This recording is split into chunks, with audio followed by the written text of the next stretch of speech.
Good evening and welcome to a very special edition of Footy Furnace. It's the trade edition, and alongside me, as always, is my good friend Jimmy Bartell, and we have a couple of debutants tonight, Jimmy. Brought in some big guns here, Tom. Brought in some big guns, Damien Barrett, and also Kane Cornes is joining us as well. But let's get into the Hahn hit list to start off with. Now, the Hahn hit list, of course, these are the trade stories that are going to dominate the trade discussion. We'll talk about them all tonight. Bailey Smith, Dan Houston, Jake Stringer, Perryman and Bolton and Baker, and, of course, the Giants' exodus. Can't wait to get your thoughts on that, Jimmy. But the biggest trade story at the moment, Damien Barrett, is Clayton Oliver. What can you bring us tonight? Well, the possibility of Oliver being a Cat is still alive. It's a strong possibility. The Geelong Footy Club has not abandoned the plans to have him in Cat colours as soon as 2025, and that's despite what the Melbourne Footy Club, via its interim president Brad Green, said last Friday night at their best and fairest. So how do they get this deal done then, if Melbourne categorically are saying no? Yeah, that does remain the problem, and they don't have a lot of draft currency. We know that. They've committed, at least in a priority sense, to Bailey Smith, and we'll discuss the problems with that as tonight's show unfolds as well. So there's a lot of work to do, but we just know that historically this club, when players want to come to them and they engage, and they have engaged because they had him down and wooed him last week in the meetings with players and key players and coaches, that they usually get it done. Yeah. I'm not ruling it out. It's still a long shot, but it is alive. All right, before I get your thoughts, Jimmy and Kane, this is what Brad Green, the Melbourne president, had to say on Friday night at the best and fairest. I know come round one next year, when I see the first ball bounce and our midfield of Gawn, Viney, Oliver and Petracca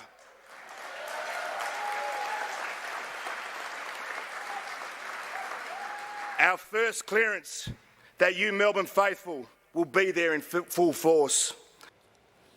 So Brad Green confirming that Clayton Oliver will be there next year. But I, as much as anyone, think it's been an absolute mess the way that Melbourne have handled this. But, Tom, the report that Clayton Oliver has been blindsided by this or is feeling unloved, I just can't understand that for one moment. What does he think is going to happen when his form has dropped as much as it has?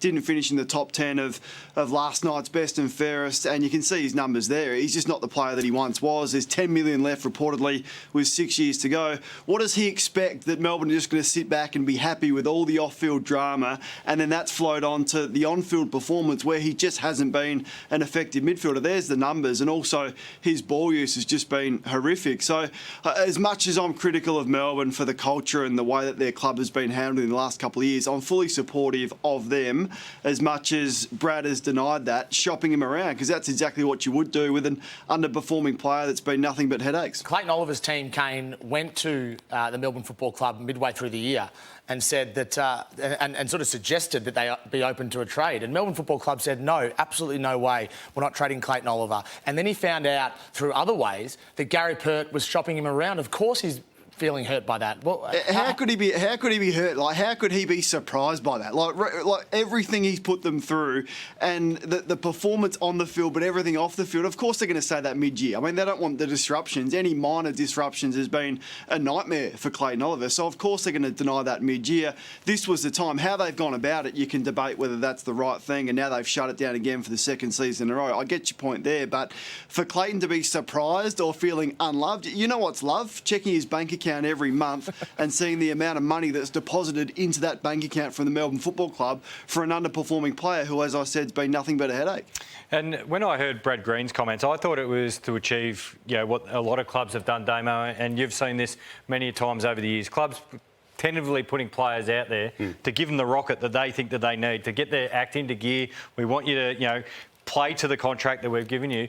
But then what I'm hearing from you tonight is, no, it's still alive and well. It's just Geelong have got to come up with the capital to satisfy Melbourne. From a Geelong perspective, yeah, it is. And look, there's so many elements of this whole Melbourne Football Club issue, and particularly the Oliver part of it, that need dissection. I think the undermining of Captain Max Gawn, who has invested now for a full 12 months. He had Clayton Oliver come and live with him. Now, he was all in on the plan to make Clayton Oliver a better person and obviously a better player than he has been this year. So the shopping around by Gary Pert and the calls that Gary Pert's made, I feel it's undermining Max's Gawn's leadership. And this whole club, and going back 12 months, they were using the word culture, cultural or culturally. They used it 39 times in a 20-minute SEN interview. And then also to Simon Goodwood, in the same month last year, at last year's best and fairest, went down the path of using it. They've changed that. Let's just recap, though, the way they were trying to present themselves to the public this time last year.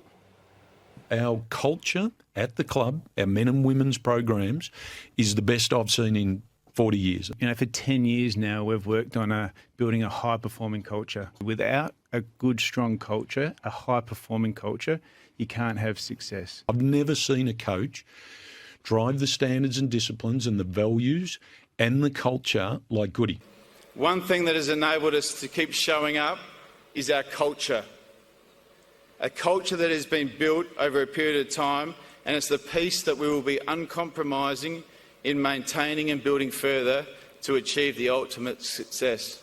So, Jimmy, who's pulling the strings at Melbourne? Gary Pert on the surface. But is he actually? Because Brad Green and the board have essentially overruled Gary Pert on this situation. Well, as we heard and been reported, he's the one doing the phone calls to other clubs, putting Clayton Oliver's name out there. So it's clearly he's in charge of their football department, and, you know, being the CEO, but he's making the list management calls. He's now got himself involved in the review. Yeah. So you can have total control of the review and the outcome of that. So, and then you look at controlling the messaging. You mentioned that interview on SEN that we've all played quite a bit. Seems like all the messaging's coming down from Gary Pert. Kane, what do you make of it? Well, the concern now is that, what do they do with their lists? Because this culture stuff and Damo, that just is embarrassing when you go back and look at it. Hopefully they've distanced themselves from that. We called it out at the time and said they've had their heads in the sands. But now, so they've got to deal with Oliver. They've had to deal with Petrarca. I keep hearing the name Pickett, who is homesick, and those around the trade space will say that. How are they going to get better? Like, how's their list going to get better? We've seen what Hawthorn are doing. We've seen how aggressive Geelong are being. Adelaide have been really aggressive. So these teams are coming. Melbourne have signed Tom Campbell. Like, for goodness sake, they had Brodie Grundy there as a much better ruckman under contract. They've got Tom Campbell. Dan Houston doesn't want to go there, and potentially 3 out of their best 6 or 7 players, Pickett, Petrarca and Oliver, don't want to be there. So my concern now is the flow-on effect of all of this is they're just going to be staying still or going backwards once again, and throughout the trade period their list hasn't improved one bit. And Tom, I know you're adamant that Christian Petrarca has not expressly and deliberately asked for Clayton Oliver to be traded out, but there's no doubt in my mind that since he committed publicly to staying at the Melbourne Footy Club, you've had Kate Roffey stand down as chair of the club. You've had a commitment to the review, not just being a review, but an outside external consultancy input into that review. And then you've had a week where Gary Pert has got on the phone himself to try and ship and shop Clayton Oliver out. There were conditions, in my eyes, to Christian Petrarca staying at the footy club, which do have a line drawn on the possibility around Clayton Oliver. So you think there is something within discussions between Christian Petrarca and the club that stipulated it's me or him? I believe that the conditions upon which he stayed, and he stayed very suddenly, if you recall. He was happy to play it out publicly, very abruptly, put an end to it. But look what's happened since. Those 3 things have happened since. Kate Roffey's gone, review with external people, and Clayton Oliver being shopped around. There were certain conditions that were adhered to by the Melbourne Footy Club in agreeing to him staying. 2 years in a row now, Kane and Jimmy, you've got a situation where they're trying to put the toothpaste back in the tube. Is it possible for Clayton Oliver and Christian Petrarca to play in the same team the next year, Jimmy, and play good footy, given what we've seen over the past 24 months? Of course it's possible, but they need to get all the people aligned and in the room. And so they need to work out who's pulling what strings, sort out whatever issues that they can work on immediately. I think players can patch things up with players quicker than people in the football department. So it's important the playing group gets all aligned. Kane, I want to ask you about Bailey Smith. This is another trade discussion that I think will go deep in the trade period, because Bailey Smith is a player that's done an ACL, but he should be entering his prime as a footballer, given his age and what he's achieved in the past. Now, Geelong will say that he's worth their first pick. That will end up being a pick in the 20s. The Dogs will say no. This has all the hallmarks of a pre-season draft selection in the end. Who should be pulling the strings with this one?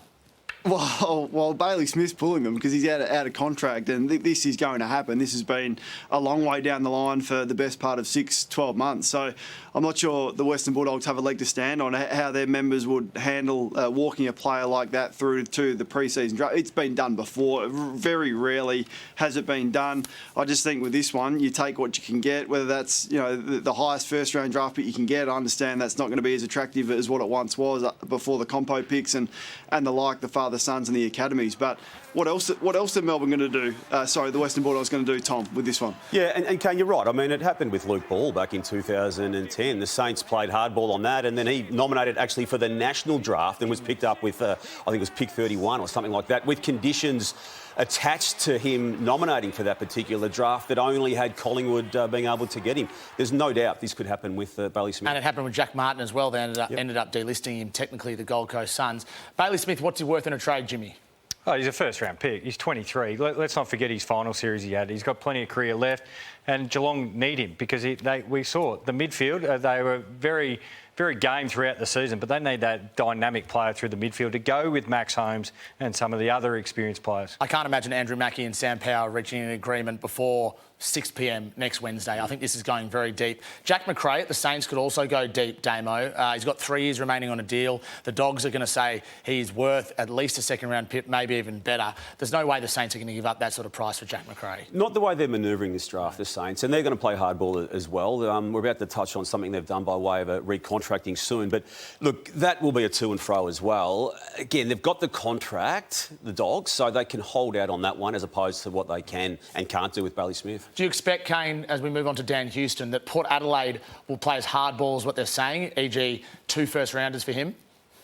Yeah, I'm not sure where it lands, but I think Dan Houston won't be at Port Adelaide next year. I mean, the club will speak a strong game. You go back through the history of Port Adelaide in trading, or any club, to be fair, in the first week of trade period, they always use this language and they always threaten not to trade them. But when a player goes to you and he says that he wants to be elsewhere, then usually that happens. So Dan Houston, mark my words, won't be at Port Adelaide next year. Port Adelaide are just posturing to get the best possible deal that they can, as all clubs do. And you go back and look at the threats historically of clubs doing this, but Houston will be somewhere else. I'm not sure where that is, but he won't be at Port Adelaide next year. Dame, I've got no doubt that Port's preference would have been to get Dan Houston to North Melbourne, given they've got the money and they've got the draft picks they're willing to give up. But Carlton and Collingwood are the 2 clubs here, aren't they? But they don't have the picks to satisfy Port yet. That is it in a nutshell. And North Melbourne would have had the preparedness to use, maybe not pick 2 in isolation, but pick 2 potentially as part of whatever they wanted to do with him. Damo, I just reckon Collingwood have got to be really careful in this, and we've seen this movie before with Alistair Clarkson at Hawthorn, where they don't rate draft picks because a successful coach thinks, well, a first-round draft pick's not going to help me in the first probably 2, 3, 4 years perhaps of his career. So give me players, and that's what Craig McRae has said. Take you back to Richmond under Damien Hardwick a couple of years ago. Completely the wrong thing for the football club to get Hopper and Taranto in and trade 4 picks to get them. Collingwood are doing the same. They've traded already a pick for Schultz. They're now talking about Dan Houston. They've paid Harry Perryman like he's an A-grade midfielder in the game, when the reality is he's on the cusp of sort of being a fringe player at the Giants. So I would be having strong leadership around Craig McRae and saying, look, this is a really strong draft. We don't want to be trading. We want to be trading into the draft, not out of the draft, which they currently don't have a very attractive pick. But we've seen this before, and this could be absolutely disastrous for Collingwood, considering the amount of over 30s on their list currently. It seems like they're trying to strike now. With those over 30s, I feel like they don't have long with them, and of course they owe it to the senior group of players who got them the premiership, got them in a grand final.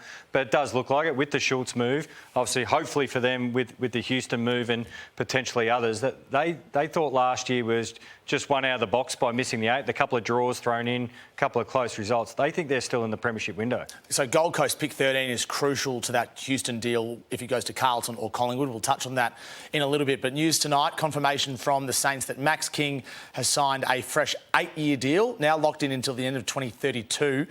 Kane, what do you make of this long-term arrangement at the Saints? Well, what do you think? I think they've just rushed into it. Like, he had 2 years to go. Well, I don't understand the rush. Let's just see if Max can get his body right and be the player they think he is going to be. And conversely for Max, is this the game style under Ross Lyon that he wants to be a part of, which has been unsuccessful for him? 2 years. Well, that's an eternity. So they've extended him by 6 on top of the 2 that he's already got.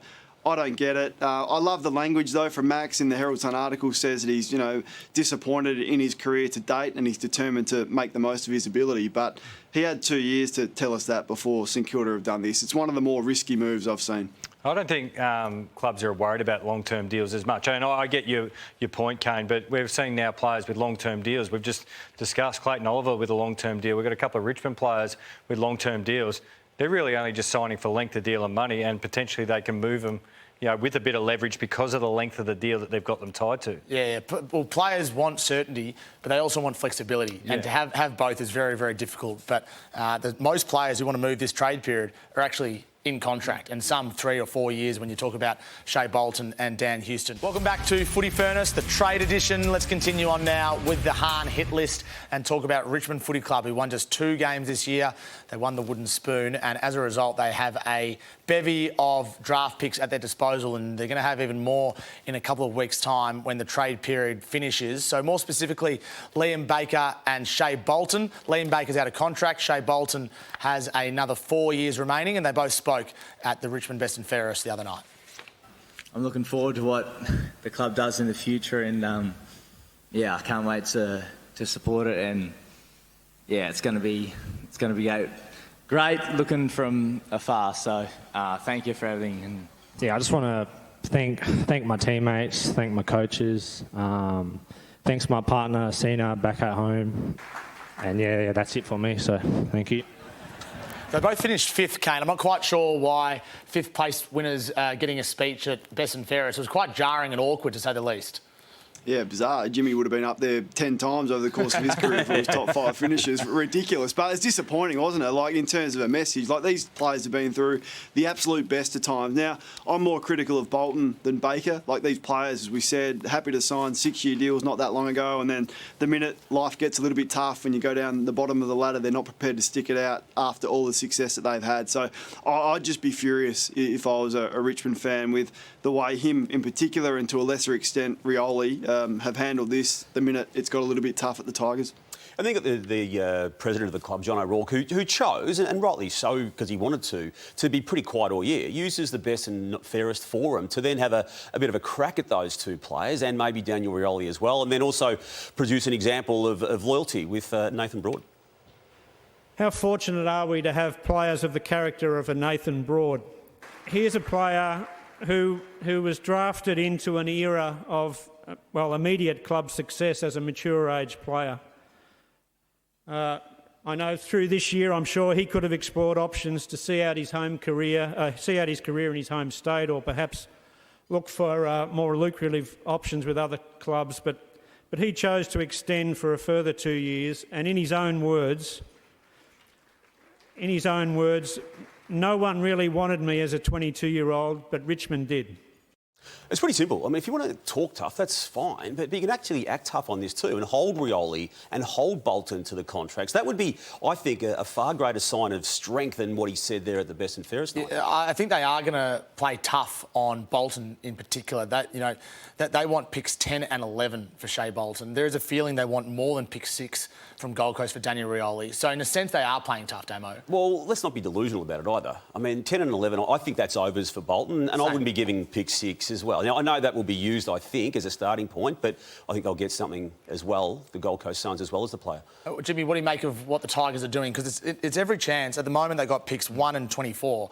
They're going to have 5, 6, 7 picks in the top 25, which is something we haven't really seen since the Giants came into the competition. No, it's a good time to have them, though, Tom, because we know Tasmania are just around the corner in about 3 years' time. So you want to get this draft and then potentially next year's draft, because we imagine Richmond again be down in the bottom quarter of the ladder as well. So maybe they might want to shift one of these picks into next year so you don't have them all at once. But what I'm saying is that they could have 40 to 50 games into this draft and then another 30 or so in the next draft when Tassie comes in, because you saw the sides that capitalised the most when the Suns and the Giants came in, Geelong, Hawthorn, Sydney in particular, because it's very difficult for every other side to get good quickly. I do want to ask you about Andrew McQualter, Kane, but before I do, are you worried for Adam Uze? They won 2 games this year. They're going to get worse next year with a younger group. Yeah, I'm worried more about him than any other coach in the league. Obviously, Ken Hinkley's probably time is coming to an end, and I suspect this will be his last season. But in terms of a young coach, he's just got to get tougher. I've said right throughout the year, I liken him into a cheerleader on the sidelines, and nothing that I've seen says that he has that hard edge to really imprint his expectations and his philosophy on this young group. And that's going to be critical with the picks that you've said. So, look, I'm supportive. I'm like Jimmy. I think this should have been done 2 years ago, so better late than never. But Adam Uze's got to just get a little bit harder and not be satisfied with his team losing by 10 goals every third week. How much of Liam Baker and and Jack Graham's potential decision to get to West Coast because of Andrew McQualter, do you think, Damo? Yeah, I think it's significant. I mean, it was no coincidence that Baker waited for the McQualter appointment to be public, for him to then commit to the West Coast Eagles by way of choice. All right, let's move on now to the secret herbs and spices, Damo. You're big on this. Yeah. Before we talk about exactly how these deals got done, how Josh Battle ended up getting to the Hawks and the Saints got pick 8, I want to play Andrew Bassett, the St Kilda president, at their best and fairest the other night, just having a bit of a whinge. The system is basically, it's not a level playing field, as we all know. And the system is basically designed, the more I look at it, the system is designed to favour the wealthier clubs and it's designed to favour the northern clubs. And our role is meant to be to just make up the numbers and not complain about it. In terms of what we're doing about it, it's fair to say that our club is sick and tired of meekly accepting this. It's rubbish. Our shared message is that we're all obliged to prepare physically and mentally in order to confront the ever-increasing challenges the evenness of the competition throws at all of us, and to make light work of the inequities that exist in the competition and not complain about them. We never do. Well, they're not on that occasion, are they, complaining? Because they've got Jamari Ugle-Hagan under an academy system. Also, they've got Sam Darcy as a father-son. They've had other father-sons in premiership team and finals performances. So that's the specifics of the academy setup. And then you've got the compensation element too, which I think we should move the conversation on to, because I've been covering this game for a while, Tom, as you know, and every single Friday when the free agency opens up and the compensation starts to come through, I'm more confused than ever. And I've you don't trust it, do you? I don't. I've sat through briefings like you have. I've had correspondence from the AFL. Look, I'm just throwing up a couple of names here. None of this lines up. Pick 19 for loss of one of the greatest players we've ever seen. Now, I know it's not meant to fully compensate, but that was that particular year before James Frawley but you do picked up pick 3. But you do understand it goes directly after. That's first band compensation. That's fine. But I understand that, Jimmy. But how did James Frawley get pick 3 for Melbourne? Because the D's finished last. Yeah, because the D's finished last. But he wasn't on a contract at Hawthorn that warranted a band 1 selection. He didn't. Tyrone Vickery, the Hawthorn Footy Club, changed the terms of the contract after it was announced. Stephen Motlop got a first-round pick for Geelong. Joe Danaher signed a 3-year deal initially at Brisbane. Within 1 year, they changed the deal. So the whole premise upon that pick going to Essendon at pick 7 was changed within a year of him being at the club. And then we get to this weekend just gone, or this Friday just gone, where Josh Battle gets pick 6 for the Saints, or 7 for the Saints out of that. And you're the beneficiary, or your former club's a beneficiary, with Isaac Cumming and also Harry Perriman. Yeah, but it's because of the size of the offers and where you finish on the ladder. Like, I get the frustration, but the whole idea, the premises is for if you're a very poor club and you have one of your best players go for big money, well, that's actually What's the helping. alternative, Damo? Yeah. Well, don't have any compensation at all. None at all. So you want Melbourne... It couldn't be worse than what it's got. So you want Melbourne to lose James Frawley when they're down the bottom of the ladder, and they get Angus Brayshaw in, which helps them win a flag 8 years later. You don't want that to happen. The Surely that's good for compensation to me equalisation. is the 8 years of service that Josh Battle has given. It's the 8 years of service that James Frawley has given. You're not able to keep them. You've had them for 8 years. That's double the length of the average player being in the AFL system. And it's a mess. And I just keep saying, and I'll continue to say until you tell me otherwise, Tom, and others can, but it's whatever they want it to be at whatever point in time it needs to be. That's the compensation But potentially wouldn't it make it worse for clubs down the bottom of the ladder? Because then the clubs who are still in striking distance of a flag, wouldn't they constantly just pick the eyes out? Jimmy, we're going to have... Last year we had 29... I'm talking about the unintended There's 18 consequences. clubs in the competition. We had 29 first-round draft picks next year, and we're going to have something like that again this year. These are already known picks that will go through the academies and father-sons in this year's particular draft. It's going to be way into the late 20s. So what's your solution then, Jimmy, to this? No, that's probably what I'm asking Damo. Like, I think it's a flawed system. I agree with you on a number of those, especially when a player's contract is then renegotiated once they land at the club they wanted. We've got to somehow find a way to stop that. But I don't know what the right solution is where we can have an even balance for clubs who are at the bottom of the ladder and they have their best players picked off. Kane, what do you think? I know Jimmy in the past and the Giants have I guess, argued that it should be outside the top 10, so the top 10 should be a pure draft system. Yeah, I'm more in line with that, but my message would be don't fear losing these players. Like, St Kilda are doing cartwheels because they got pick 8 for Josh Battle. He's not a pick 8. Like, he's a nice-to-have player. He's a good, solid player, third in their best and fairest.